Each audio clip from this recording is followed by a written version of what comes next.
ఎంతమంది నేతలు పార్టీ మారినా వైసీపీని ఏమీ చేయలేరన్నారు మాజీ మంత్రి అంబటి రాంబాబు. రాజకీయాలంటే అమ్ముకోవడం, కొనుక్కోవడమేననే స్థాయికి దిగజార్చింది చంద్రబాబు అని అన్నారు ఆయన. రాజకీయం అంటే అమ్ముకోవడం, కొనుక్కోవడం అనేటువంటి నీచ స్థితికి రాజకీయాలను దిగజార్చినటువంటి వ్యక్తి నారా చంద్రబాబు నాయుడు గారు. ఆయన రాజకీయ రంగ ప్రవేశంతోనే ఇలా కొంటాలు అమ్మటాలు. నేనైతే చాలా సంతోషంగా ఉన్న ఒక విషయంలో, ఉత్తరాంధ్రలో ఎమ్మెల్సీ ఎన్నికలు జరిగితే ఎంతోమందిని కొనడానికి ప్రయత్నం చేశాడు చంద్రబాబు నాయుడు గారు.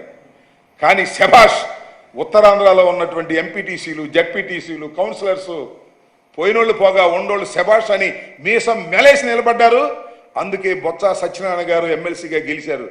ఎందరు ఎన్ని పార్టీలు మారినా వైఎస్ఆర్ కాంగ్రెస్ పార్టీని ఎవ్వరూ ఏమీ చేయలేరు.